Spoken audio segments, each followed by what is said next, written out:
Hello साथियों, स्वागत है आपका बीपीओ के पहले मॉक टेस्ट में। ये बीपीओ का पहला मॉक टेस्ट है। इससे पहले मैंने इसकी रणनीति के बारे में बताया था और एक योजना की क्लास मैंने ली है। उस योजना वाली क्लास को आप देख सकते हैं। ठीक है, ये प्रैक्टिस सेट है। यहाँ पे कोई ज़्यादा जानकारी नहीं मिलेगी, लेकिन यहाँ पे 100 सवाल किस लेवल के परीक्षा में पूछे जाएंगे वो मिलेंगे और उन्हें कैसे हमें हैंडल करना है उनकी जानकारी यहाँ पर मिलने वाली है। ठीक है भाई, जैसे पहला सवाल है हमारे सामने, क्या है भाई? पंचायती राज व्यवस्था जो हमारे देश में है या प्रदेश में है, वो मेन पर्पस क्या है, उसका मुख्य उद्देश्य क्या है? मेन चीज़ ये है। पहला ऑप्शन है जनता को राजनीतिक रूप से जागृत करना उसका उद्देश्य है। हाँ है, लेकिन अभी ये है या नहीं क्लियर नहीं कह सकते। जनता को भाई राजनीतिक तौर तरीकों में भागीदारी दिलाना मेन मुख्य है। यानी पंचायती राज जो आया वो निचले स्तर तक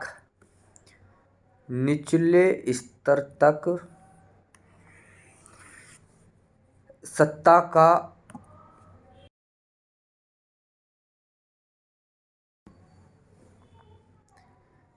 सत्ता पहुँचे। यानी लोकतंत्र है देश में और लोकतंत्र निचले स्तर तक पहुँचे, यानी लोकतंत्र विकेंद्रीकरण की बात करी जाती है। लोकतंत्र विकेंद्रीकरण हम ये कह सकते हैं कि यहाँ पे जो मेन बात है वो लोकतंत्र विकेंद्रीकरण की जाती है।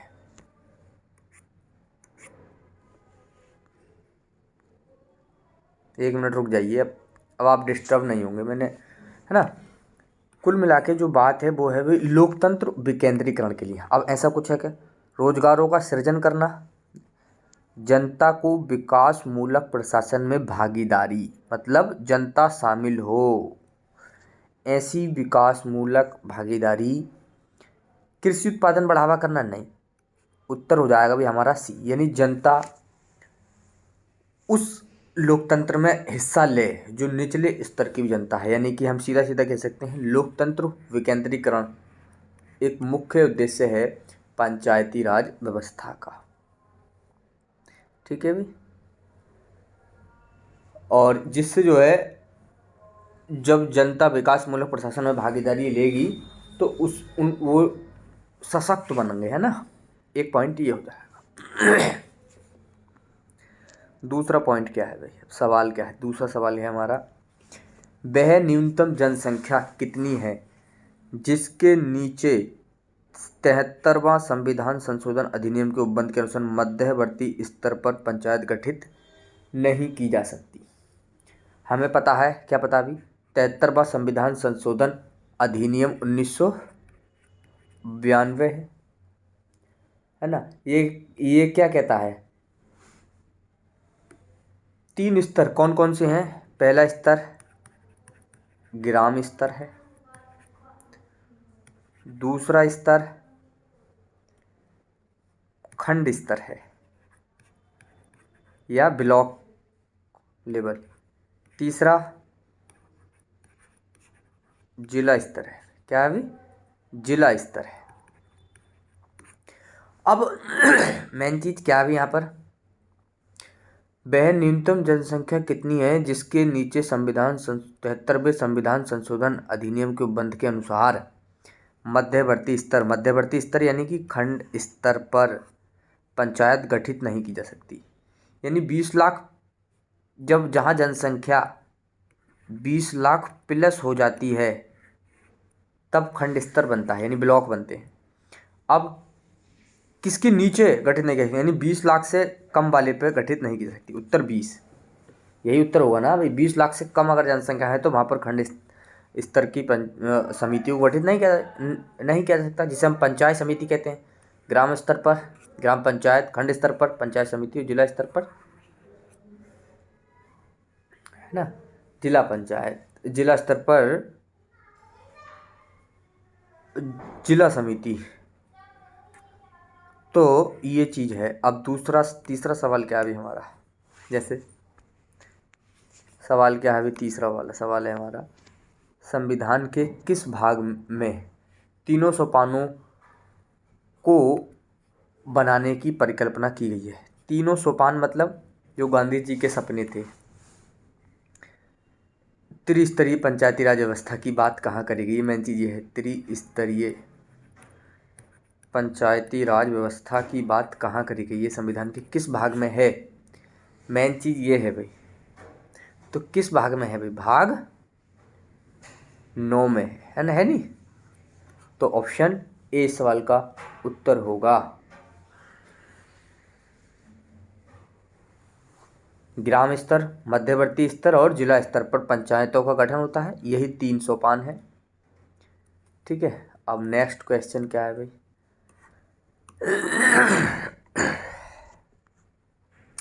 पंचायत का सदस्य बनने के लिए कितनी उम्र चाहिए।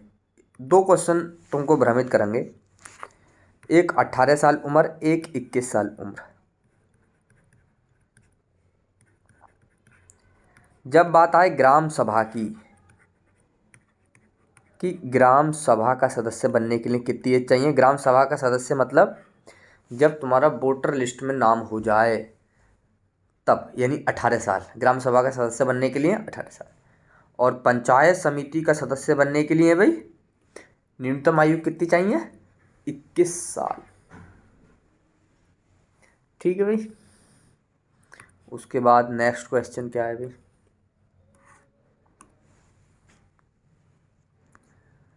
ग्राम सभा स्थापित करने और ग्राम पंचायत का संचालन करने में उत्पन्न कठिनाइयों को दूर करने में कौन सक्षम है। ग्राम सभा स्थापित करना, ग्राम सभा स्थापित मतलब वोटर लिस्ट बनाने में 18+ वालों की वोटर लिस्ट बनती है, यानी निर्वाचक नामावली। और ग्राम पंचायत का संचालन करने में कौन जिम्मेदार रहता है, राज्य सरकार ना। तो राज्य सरकार इस सवाल का उत्तर होगा। ठीक है। छठा सवाल क्या कहना चाहता है अभी हमसे, उत्तर प्रदेश पंचायती राज अधिनियम 1947 कब का है। उत्तर प्रदेश पंचायती राज अधिनियम 1947। ग्राम सभा का मतलब क्या है, मैंने अभी अभी तुम्हें ग्राम सभा का मतलब बताया है। जो व्यक्ति 18+ हों और जिनका नाम निर्वाचक नामावली में आ जाए। निर्वाचक नामावली यानी कुल मिला के वोटर लिस्ट 18 साल वाले। ग्राम सभा में निवास करने वाले पुरुषों का निकाय है क्या ये, पुरुष थोड़ी भी, महिला भी तो वोट डालती हैं, तो महिला भी। ग्राम सभा में निवास करने वाले वयस्क पुरुष और स्त्रियों का निकाय नहीं। निर्वाचक सूची में रजिस्टर्ड सभी व्यक्ति, समझ रहे हो नहीं, ये जो भी व्यक्ति निर्वाचक सूची में रजिस्टर्ड हैं वो ग्राम सभा का हिस्सा है। ठीक है, तो उत्तर कौन सा हो जाएगा इस सवाल का, सी हो जाएगा। अब क्वेश्चन 7वां क्या कहता है अभी हमसे, पंचायतों के संदर्भ में कथन है। अरे यार गला खराब है भाई, टेंशन ना लो। पंचायत के संदर्भ में सत्य कथन कौन सा है। प्रत्येक राज्य में पंचायत अपने प्रथम अधिवेशन की तारीख से 5 वर्षों की निश्चित अवधि तक कार्य करेगी। भाई ठीक बात है, पंचायत कितने साल के लिए बनाई जाती है, 5 साल के लिए ग्राम पंचायत का गठन होता है। बात तो ठीक है यार, ये है या नहीं ठीक, बिल्कुल ठीक है भाई। उसके बाद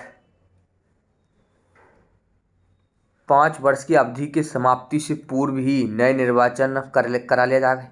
यानी कि जो पंचायत बनता है, प्रधान बनता है, 5 साल के लिए बनता है, और उस जो प्रधान बना है उसके कार्यकाल खत्म होने से पहले ही नए प्रधान का चुनाव करा लिया जाता है।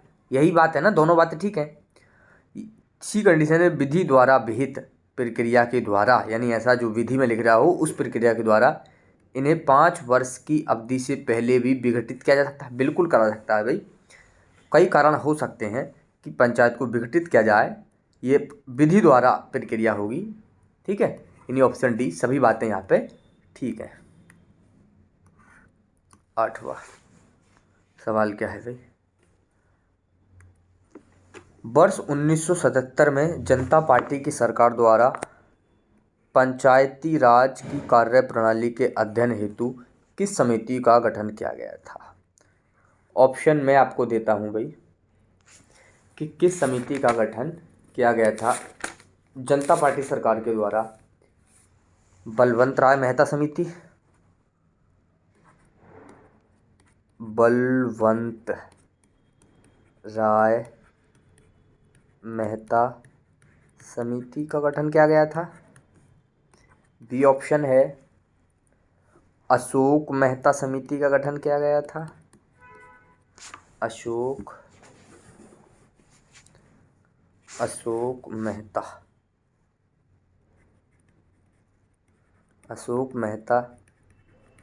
समिति का गठन किया गया था। या ऑप्शन सी है हमारे पास भाई GV.K. राव समिति, GV.K. राव समिति का गठन किया गया था। या डी ऑप्शन चेल्लैया समिति का गठन किया गया था। चेल्लैया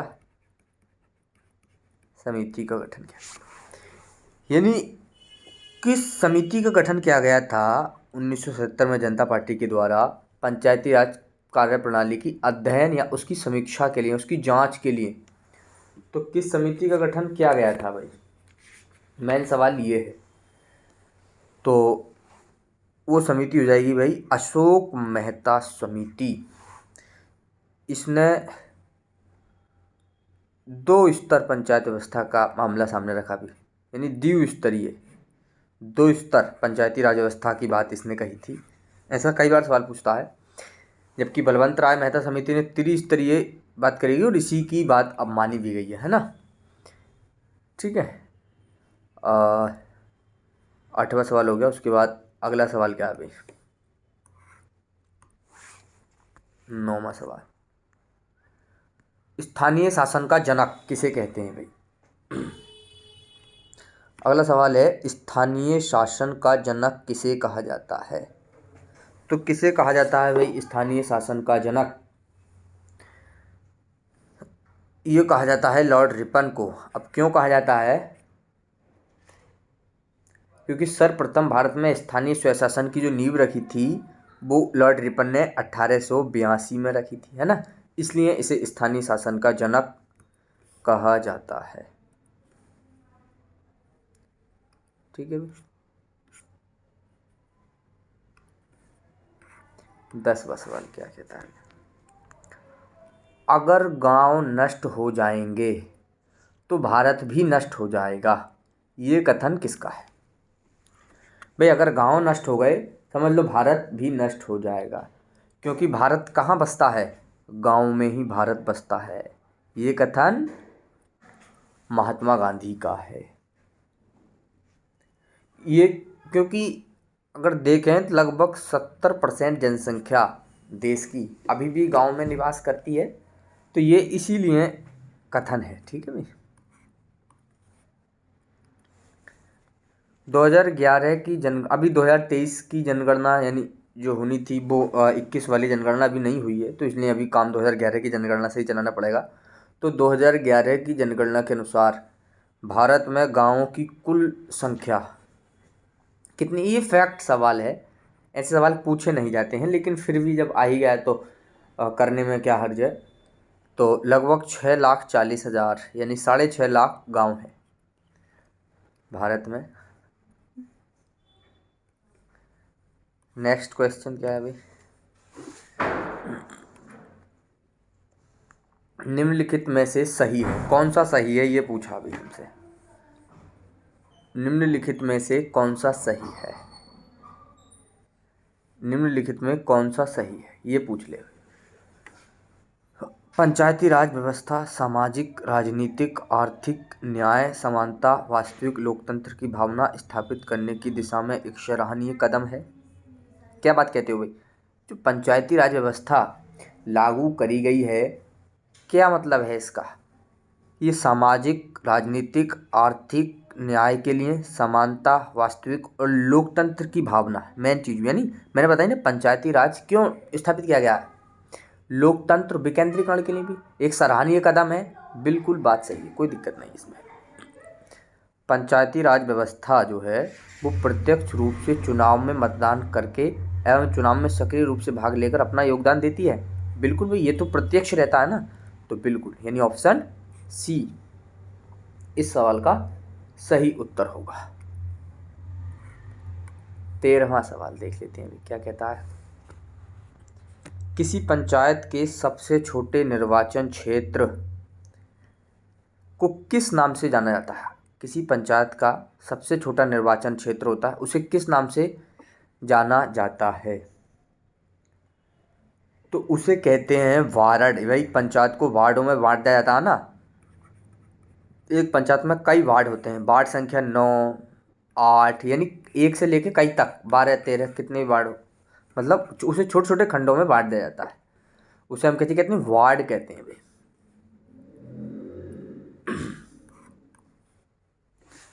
नेक्स्ट क्वेश्चन क्या है भाई? ग्राम पंचायत के संगठन को अधिसूचित करने के लिए ग्राम प्रधान के अतिरिक्त कितने सदस्यों का निर्वाचित होना आवश्यक है? ग्राम पंचायत का गठन होना है तो एक तो ग्राम प्रधान चाहिए ही चाहिए, और कितने अतिरिक्त सदस्यों का निर्वाचित होना आवश्यक है भाई? बताओ।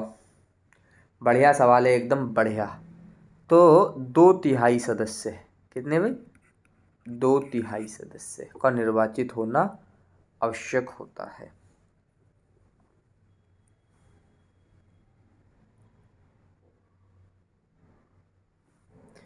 और उसके बाद नेक्स्ट क्वेश्चन क्या है भाई? 15वां सवाल क्या कहना चाह रहा है? किस संविधान संशोधन द्वारा एक सुनियोजित पंचायती राज व्यवस्था स्थापित करने का मार्ग प्रशस्त हुआ? 15वां सवाल एकदम इजी है, तो इसका ऑप्शन यानी 73वां संविधान संशोधन अधिनियम 1992 जो लागू कब होता है? ये जो 73वां संविधान संशोधन अधिनियम 1992 है, ये लागू होता है 24 अप्रैल 1993 को। इसीलिए 24 अप्रैल को मनाया जाता है पंचायत दिवस, है ना। पंचायती राज दिवस या पंचायत दिवस जो है इस 24 अप्रैल को ही मनाया जाता है, जिसे हम पंचायत दिवस या पंचायती राज दिवस के रूप में जानते हैं।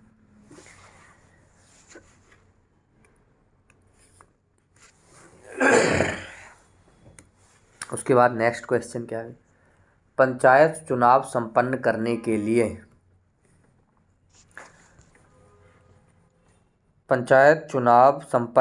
के लिए मुख्य निर्वाचन अधिकारी की नियुक्ति की जाती है। कौन करता है मुख्य निर्वाचन अधिकारी की नियुक्ति? राज्य सरकार पंचायतों के चुनाव करा रही है, इसलिए राज्य सरकार करती है नियुक्ति। ठीक है भाई। उसके बाद राज्य निर्वाचन आयोग कैसी संस्था है भाई? राज्य निर्वाचन आयोग भारतीय संविधान के अनुच्छेद 243 टे में है भाई। संविधान के जो अनुच्छेद 243 टे राज्य निर्वाचन आयोग की बात करता है ना। इसका मतलब ये कैसी संस्था हो गई फिर? जब संविधान में वर्णित है, संविधान में जो चीज़ वर्णित हो गई वो संवैधानिक संस्था है, संवैधानिक चीज़ होगी। इसका मतलब ये भी एक संवैधानिक संस्था है।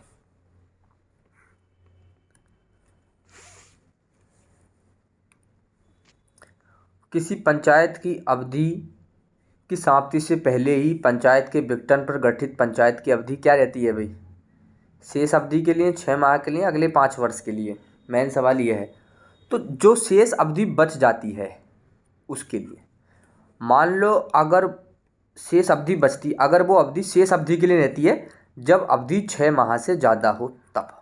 ऐसा याद रखो भाई। किसी पंचायत अवधि समाप्ति से पहले ही पंचायत का विघटन हो गया तो नई जो पंचायत बनती है वो शेष अवधि के लिए बनती है अगर समय 6 महीना से ज़्यादा बचा हुआ है तब। अगर समय 6 माह से कम है तो वो अपने नए यानी पूरे कार्यकाल के लिए बनती है। ठीक है, ये एक बेसिक सवाल है जो हमें आना चाहिए, और ये सवाल पूछा जा सकता है किसी भी तरीके घुमा के। लेकिन अब हमें इस सवाल से घबराना नहीं है, क्योंकि हमने इस सवाल को जड़ पकड़ ली इस सवाल की क्या है। अगला सवाल, राज्यसभा के सदस्यों का और राज्य की विधान परिषद के सदस्यों का पंचायत समिति एवं जिला पंचायत में प्रतिनिधित्व के लिए उपबंध की व्यवस्था किस अनुच्छेद में की गई है? ये अनुच्छेद है 243 गे। कौन सा है भाई? 243 गे। विधानमंडल, राज्यसभा एवं राज्य विधान परिषद के सदस्यों का मध्यवर्ती स्तर की जो पंचायत समिति है और जिला स्तर की जो पंचायत है वहाँ पर इनका प्रतिनिधित्व होता है। ठीक है भाई। उसके बाद 20वां सवाल देख लेते हैं क्या है भाई। पंचायतों को संवैधानिक दर्जे की प्राप्ति ग्राम पंचायतों के विकास के किस चरण में आती है? ये पंचायत संवैधानिक दर्जा दिया गया और ये ग्राम पंचायतों के विकास के किस चरण में आती है? ये 24 अप्रैल 1993 को संवैधानिक दर्जा दिया गया है भाई, और ये विकास का छठा चरण है। कौन सा है भाई? छठा चरण है। उसके बाद 21वां सवाल क्या कहता है अभी हमसे। उत्तर प्रदेश में ग्राम सभा व गांव समाज के क्षेत्राधिकार का सम्मेलन, ग्राम सभा को और गांव समाज के क्षेत्राधिकार का सम्मेलन यानी उन्हें कब मिला दिया गया? मेन सवाल ये है। तो कब मिला दिया गया भाई? 1955 में भाई।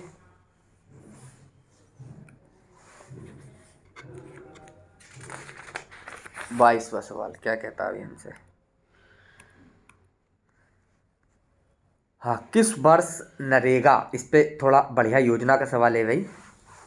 किस वर्ष नरेगा का नाम बदलकर महात्मा गांधी राष्ट्रीय ग्रामीण रोजगार गारंटी एक्ट, यानी कि ये पूछ रहा है, यहाँ पे लिख लेते हैं कि नरेगा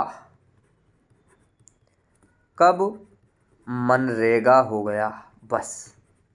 अच्छा, नरेगा 5 सितंबर 2005 का एक्ट है जो कि 2 फरवरी 2006 से इम्प्लीमेंटेशन अर्थात लागू हुआ।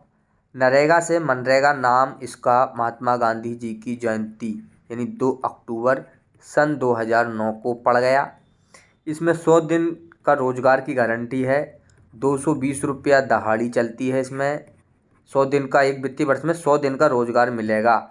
आवेदन करने के 15 दिन तक कोई दिक्कत नहीं। अगर 15 दिन तक भी रोजगार नहीं मिला तो तुम्हें उसके बाद बेरोजगारी भत्ता मिलेगा। रोजगार 5 किलोमीटर की रेडियस के अंदर दिलाना ज़रूरी है। अगर 5 किलोमीटर के तुम्हारे घर से ज़्यादा दूर मिलता है तो किराया भत्ता मिलेगा। ठीक है, ये इसका मेन उद्देश्य। मैंने पूरी नरेगा को यहाँ पे ख़त्म कर दिया। यही सवाल नरेगा मनरेगा से पूछेगा बार बार, नाम चेंज कर करके। नरेगा यानी कि national rural employment guarantee act, MNREGA में यानी महात्मा गांधी जुड़ जाता है फर्स्ट। ठीक है, तो ये कब हुआ भाई? नरेगा से मनरेगा 2009 में हुआ। ठीक है भाई। और इसमें महिलाओं के लिए भी आरक्षण है, यानी कुल रोजगार का 1/3 जो रोजगार है वो महिलाओं को मिलना चाहिए। ये बात ध्यान में रख लो। ठीक है भाई।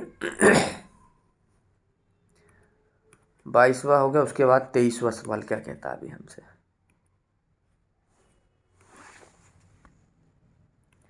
सामुदायिक विकास कार्यक्रम 1952 में स्टार्ट हुआ था ना। इसी की जांच के लिए जब ये काम विफल हो गया तो बलवंत राय मेहता समिति तभी तो गठित की गई थी। अब इसका मुख्य उद्देश्य क्या था भाई? मैं जी, ग्रामीणों में आत्मविश्वास पैदा करना इसका मुख्य उद्देश्य था। बताओ, ग्रामीणों में आत्मविश्वास भरना, ग्रामीणों को आत्मनिर्भर, बात तो सही है यार। ग्रामीणों के लिए नया प्रशासनिक ढांचा, एडमिनिस्ट्रेटिव स्ट्रक्चर को तैयार करना था। बिल्कुल भाई, सभी चीज़ें। सामुदायिक विकास कार्यक्रम सबको पता है भाई 1952 में।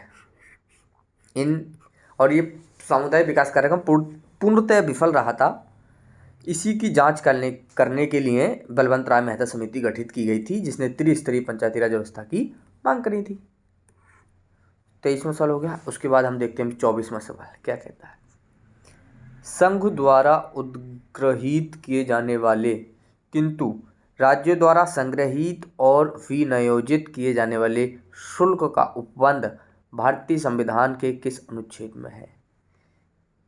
यानी संघ के द्वारा उद्ग्रहित किया जाता है, संघ उस टैक्स को लगाता है, सेंट्रल गवर्नमेंट, राज्य उस टैक्स को इकट्ठा करता है, किस अनुच्छेद में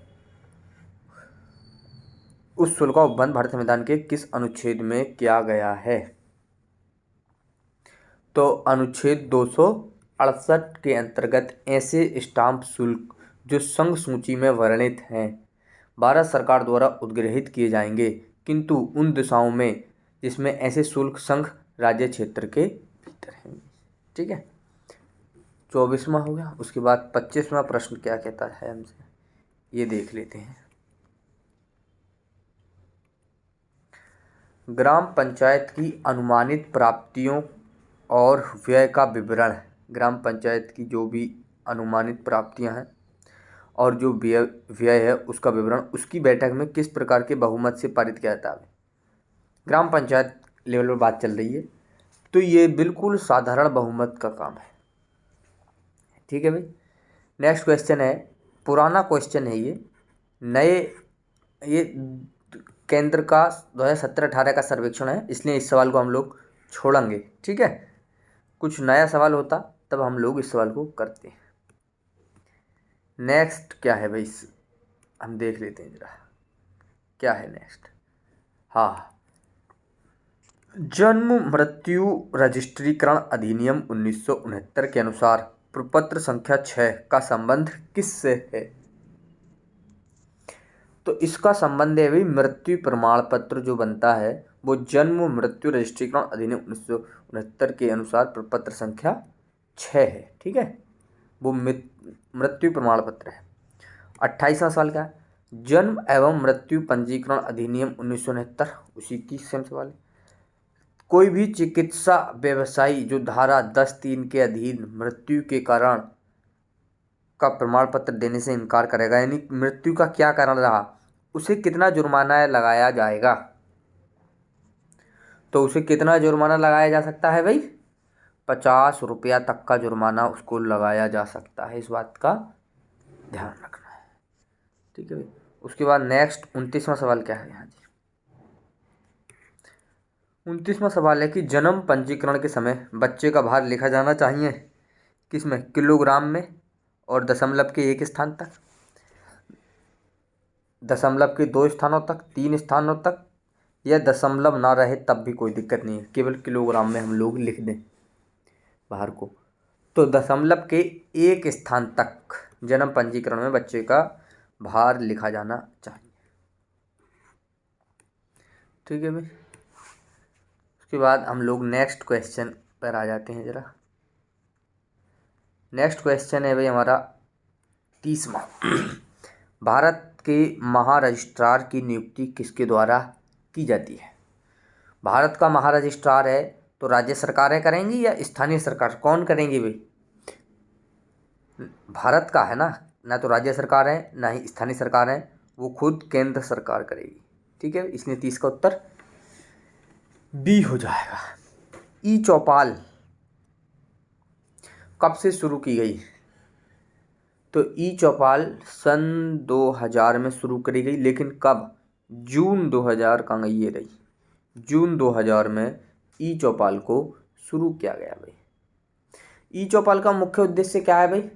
जैसे कृषि या कृषि से बने जो भी उत्पाद रहते हैं उनकी गुणवत्ता और किसानों की जीवन स्तर में सुधार के लिए उन्हें सूचित करना और सशक्त बनाना इसका मेन उद्देश्य था। नेक्स्ट है, ज्ञान दूत योजना के बारे में क्या सत्य है? ज्ञान दूत योजना के बारे में क्या सत्य है? बेरोजगार शिक्षित युवाओं के सूचनालय को सूचक के रूप में चलाने के लिए प्रशिक्षित किया जाना ज्ञान दूत योजना का उद्देश्य है। ये परियोजना सन 2000 में चालू की गई, लगभग 600 नेटवर्क इस नेटवर्क के अंतर्गत आते हैं। तो सभी बातें यहाँ पर ठीक है भाई, बेरोजगारों को शिक्षित करके और उन्हें सजग और समझदार बनाना। सन 2000 में ये योजना लाई गई थी अटल बिहारी वाजपेयी जी के समय। लगभग 600 नेटवर्क इस नेटवर्क के अंतर्गत है ना। उमंग ऐप जो भारत सरकार का है वो किस लिए बनाया गया है? फास्ट ट्रैक मोबाइल गवर्नेंस के लिए, एकल खिड़की सर्विस है वो, या ऑनलाइन पेमेंट, क्या है भाई?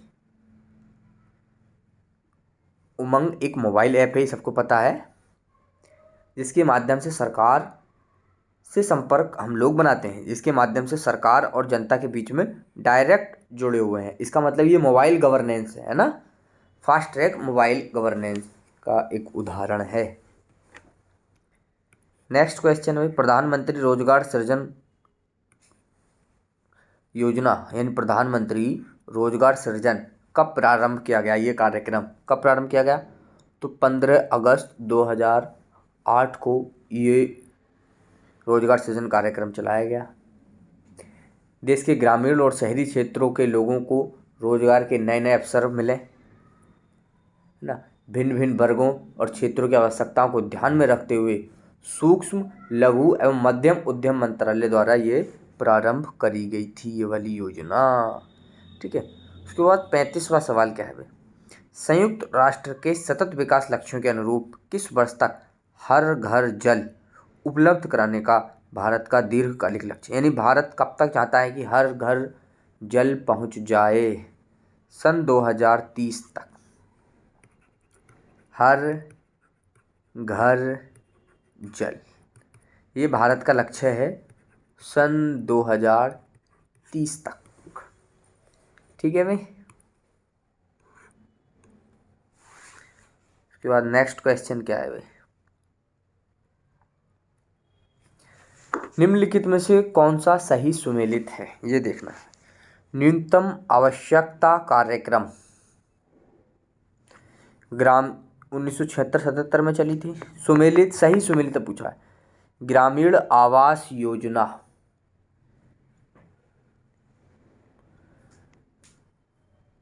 1957-58 में चली थी। ग्रामीण विद्युतीकरण योजना 20 सूत्रीय कार्यक्रम, कौन सा ए सही सुमेलित है, बी सही सुमेलित है, सी या डी? इनमें से कौन सी चीज़ है जो सही सुमेलित है? मेन चीज़ ये है भाई। तो न्यूनतम आवश्यकता कार्यक्रम जो चला है वो चला है भाई 1974-75 में। कब चला था ये कार्यक्रम? 1974-75 में न्यूनतम आवश्यकता कार्यक्रम चला है। ग्रामीण आवासीय योजना 1957-58 में चली है। इसका मतलब ये वाला सही उत्तर होगा। ग्रामीण विद्युतीकरण योजना 1969-70 में ये चली है, ना कि 59-60 में। कब चली है? 1969-70 में। 20 सूत्रीय कार्यक्रम भारत सरकार ने चलाए हैं 1975-76 में, जब इंदिरा गांधी जी प्रधानमंत्री थी, यानी तब। तो इस सवाल का उत्तर बी हो जाएगा। योजना का नाम है और उसको सही से सुमेलित करना है। जैसे राष्ट्रीय परिवार नियोजन बीमा योजना, इसकी शुरुआत कब हुई है? तो इसकी शुरुआत हुई है भाई नवंबर 2005 में। नवंबर 2005 में ये योजना चली है। इसका मतलब यहाँ पे गलत सुमेलित कर रखा है भाई, यहाँ पर गलत सुमेलित कर रखा है ना। राष्ट्रीय ग्रामीण स्वास्थ्य मिशन 12 अप्रैल 2005, ये सही सुमेलित है। आश्रय बीमा योजना अक्टूबर 2001 की है। कब की है भाई? अक्टूबर 2001 की है। कृषि श्रमिक सामाजिक सुरक्षा योजना, ये योजना भी 2001 की है और जुलाई 2001 की है। ठीक है। उसके बाद भाई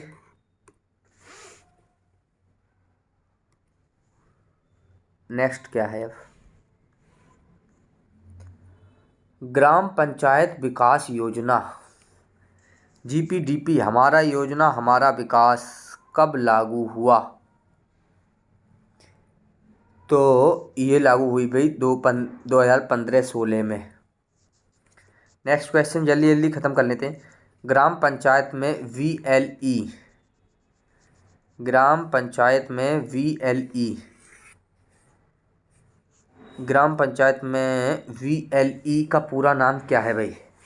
VLE का पूरा नाम क्या है भाई? विलेज लेवल एंटरप्रेन्योरशिप, है ना। तो विलेज लेवल एंटरप्रेन्योरशिप का 41वां पंचायत सहायक की नियुक्ति के संदर्भ में आवेदन पत्र आमंत्रित करने की सूचना किसके द्वारा जारी की जा सकती है? पंचायत सहायक का आवेदन पत्र की जो सूचना है वो किसके द्वारा जारी की जाती है स्वीकार करने की? ग्राम प्रधान के स्तर पर ही पंचायत सहायक रखे जाते हैं। 42वां है ग्राम पंचायत के किसी भी व्यक्ति को इंटरनेट के माध्यम से कोई कार्य संपादित करना है, उसकी मदद कौन करेगा? बताओ भाई कौन करेगा? पंचायत सहायक उसकी मदद करेगा। ठीक है भाई, 42वां हो गया भाई। 43वां सवाल क्या है, आइए समझ लेते हैं 43वें सवाल को। पंचायत सहायक का निम्नलिखित में से कौन सा कार्य नहीं है? आय का प्रमाण पत्र बनाना, जाति का, निवास का या अंक का? कौन सा कार्य नहीं है पूछा है हमसे। अंक पत्र नहीं बनाता है, बाकी सबकी तुम्हारी ऑनलाइन कर देगा भी, क्योंकि अंक पत्र तो विद्यालय से बनता है ना।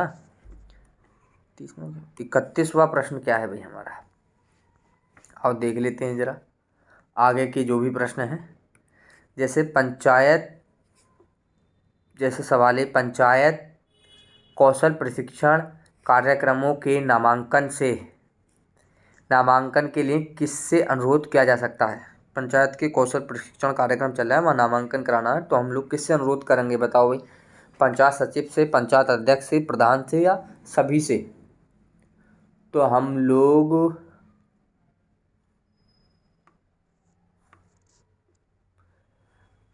ये रिक्वेस्ट मोड पर डाल सकते हैं इस काम को, और वो डालेंगे किससे भाई?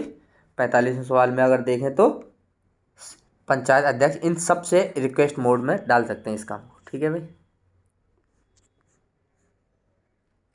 मनरेगा जॉब कार्ड आवेदकों के लिए क्या आवश्यक है भाई? आधार कार्ड, फोटो, बैंक खाता, ग्राम सभा की नागरिकता। नागरिकता तो जरूरी है भाई, है ना। तो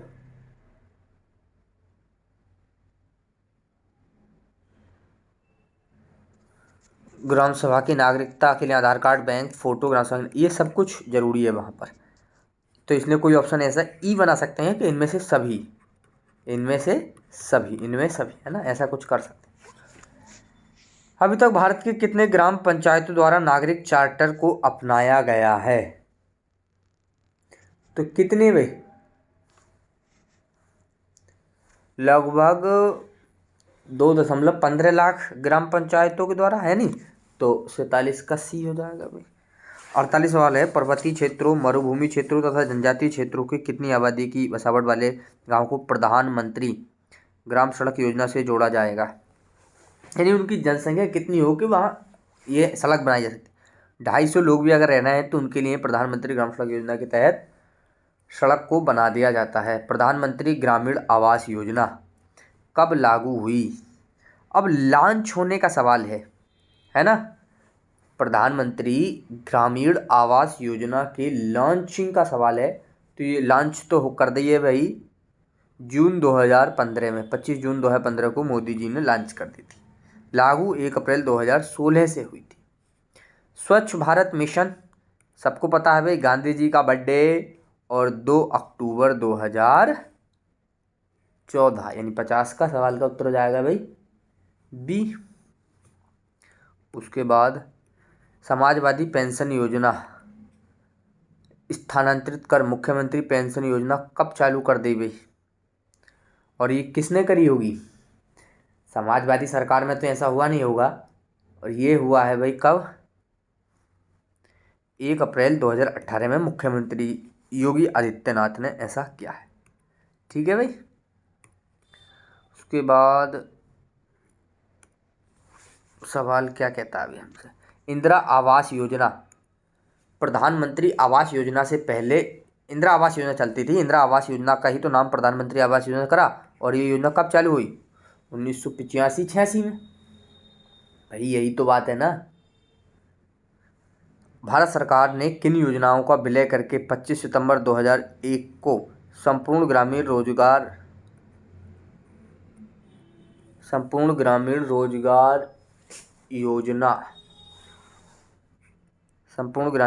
योजना शुरू करी? तो अंत्योदय योजना, रोजगार आश्वासन योजना, जवाहरलाल नेहरू समृद्धि राष्ट्रीय ग्रामीण रोजगार कार्यक्रम, यानी किन किन योजनाओं को विलय कर दिया संपूर्ण ग्रामीण रोजगार योजना में। तो किन किन योजनाओं को विलय करा गया इसको समझ लेते हैं, आइए। तो विलय करा गया है भाई इन दोनों का, यानी रोजगार आश्वासन योजना और जवाहरलाल नेहरू समृद्धि योजना का विलय करके संपूर्ण ग्रामीण रोजगार योजना 2001 में चला दी गई। इसलिए उत्तर जो हो जाएगा 54 का वो डी हो जाएगा। ठीक है भाई। यहाँ पर आ जाते हैं भाई, सवाल क्या कहना चाहता है हमारा। सूखा प्रवण क्षेत्रों के कार्यक्रम के संदर्भ में कौन सा कथन यानी सत्य कथन का चयन करना है हमें। तो सूखा प्रवण क्षेत्र कार्यक्रम 1973 में शुरू हुआ भाई। क्या मामला है? बात तो भाई ये भी ठीक है। यह कार्यक्रम केंद्र प्रायोजित सही है। कार्यक्रम भूमि, जल, पशुधन, मानव संसाधनों के संरक्षण से संबंधित है। बिल्कुल भाई, भूमि का, जल का, पशुधन, मानव संसाधनों का संरक्षण, उनके बचाव रख रखाव के लिए ही तो है। इसलिए उत्तर सी हो जाएगा भाई, सही बात है। राष्ट्रीय ग्राम स्वराज अभियान का राज्य घटक है क्षमता निर्माण और प्रशिक्षण गतिविधियां, पंचायतों को प्रोत्साहन देना इसका उद्देश्य है? नहीं है ना। ये तो इसका केंद्रीय घटक है, पंचायतों को प्रोत्साहन देना। राज्य घटक तो ये है भाई, क्षमता निर्माण और प्रशिक्षण की गतिविधियां। आदर्श ग्राम की आबादी कितनी होनी चाहिए? 57वां सवाल है कि कोई भी अगर आदर्श ग्राम है तो उसकी आबादी कितनी होनी चाहिए। मैदानी क्षेत्रों में आदर्श ग्राम की आबादी, ऐसा गांव जिसकी आबादी मैदानी क्षेत्रों में 3000 से 5000 के बीच है वो आदर्श गांव है। पर्वतीय इलाकों में कोई भी गांव जिसकी आबादी 1000 से ज़्यादा हो और 3000 तक है वो आदर्श गांव है। यानी 57 का सी उत्तर हो जाएगा। ठीक है भाई। 58वां सवाल क्या कहना चाहता है अभी हमसे। किसी व्यक्ति के द्वारा रजिस्टर में अपना नाम, वर्णन और निवास स्थान लिखने या अंगुष्ठ चिन्ह लगाने से इनकार कर दिया जाता है तो अधिनियम किस धारा में दंड या जुर्माने का प्रावधान है भाई? बताओ। फैक्ट है, सीधा सीधा धारा 13 में है। एक आदर्श ग्राम के लिए कौन सी विशेषता आवश्यक नहीं है? बैंकिंग सुविधा, औद्योगिक विकास, इंटरमीडिएट कॉलेज। और 59 में एक और इंटरमीडिएट 59 में एक और ऑप्शन है, वो ऑप्शन है खुले में शौच से मुक्ति। विशेषता आवश्यक नहीं है, खुले में शौच से मुक्ति वो तो होनी ही चाहिए भाई। खुले में शौच से मुक्ति तो होनी चाहिए। औद्योगिक विकास हो, वहाँ बैंकिंग की सुविधा हो, इंटरमीडिएट कॉलेज हो या ना हो ऐसा कोई ज़रूरी प्रावधान नहीं। 10वीं तक भी हो तो भी कोई दिक्कत नहीं। ठीक है भाई। स्मार्ट विलेज के कितने चरण हैं? सवाल ये पूछ लिया भाई। स्मार्ट विलेज के कितने चरण हैं? तो स्मार्ट विलेज के 3 चरण हैं। भूमि प्रबंधक समिति, वन तथा वृक्षों का परीक्षण, अनुरक्षण तथा विकास भूमि प्रबंधक समिति का कार्य है। बिल्कुल है साहब। हाटों, बाजारों तथा मेलों का प्रबंधन, तालाबों का अनुरक्षण तथा विकास, उपयुक्त सभी ये भूमि प्रबंधक समिति के कार्य हैं भाई। जन्म मृत्यु रजिस्ट्रीकरण अधिनियम 1969 की किस धारा के अंतर्गत रजिस्ट्रेशन के स्तर पर सुधार किया जा सकता है? यानी एडिट किस धारा के अंतर्गत कर सकते हैं? तो धारा 21। ग्राम पंचायतों का वार्षिक बजट तैयार करने का जो दायित्व है वो किसका है? ग्राम पंचायतों का वार्षिक बजट कौन बनाता है भाई? ग्राम पंचायत अधिकारी, यानी कि जिस चीज़ की तुम लोग तैयारी कर रहे हो वो लोग बनाते हैं भाई। उसके बाद देख लेते हैं भी क्या है।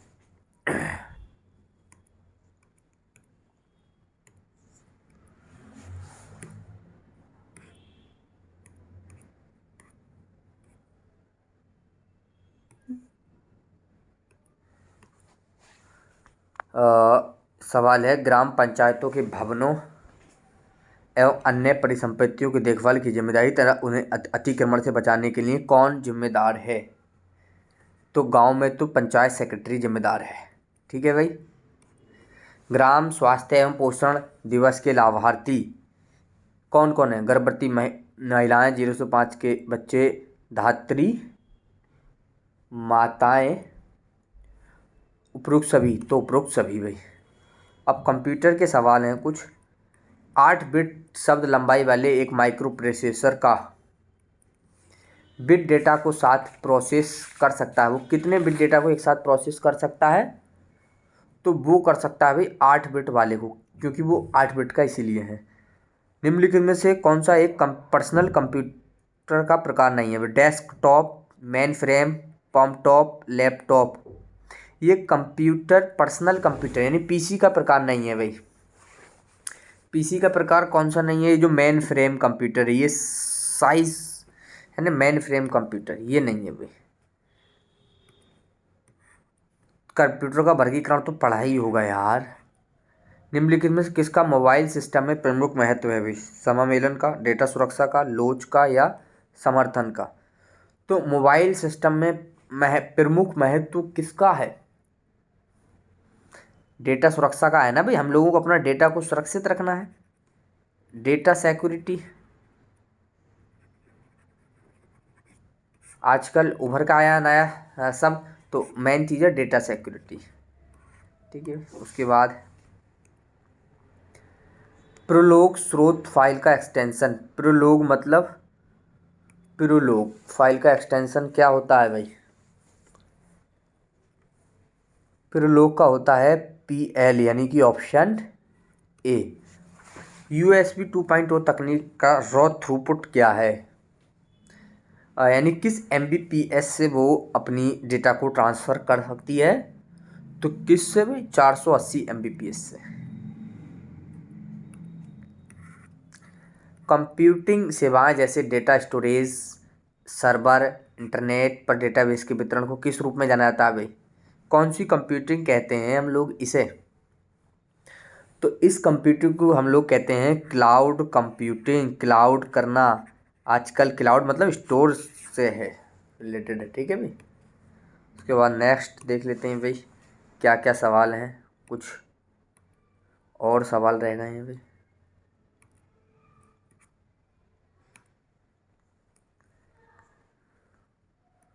ICT का फुल फॉर्म क्या है भाई? तो ICT की फुल फॉर्म पूछिए। ICT की full form information and communications technology. Information and communications technology, FQDN। FQDN की फुल फॉर्म क्या है भाई? तो FQDN की फुल फॉर्म है fully qualified domain name. Fully qualified domain name. Shortcut की शिफ्ट प्लस टैब कहाँ पर और किस लिए यूज होता है? मेन सवाल ये है भाई। शिफ्ट प्लस टैब किसके लिए यूज होता है? तो ये होता है विकल्प के माध्यम से पीछे जाना। पीछे जा सकते हैं हम लोग। ठीक है भाई।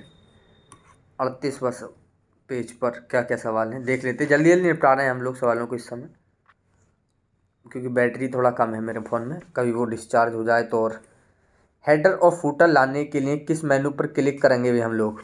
माइक्रोसॉफ्ट ऑफिस वर्ड में हेडर फुटर लाना है तो इंसर्ट से मेल मर्ज घटक। मेल मर्ज ये किसका घटक है भाई? यानी ये कहाँ पे तुम्हें ये शब्द सुनने को मिलता है? MS वर्ड ऑफिस में ही मिलता है ना सुनने को। तो 76 का ए है।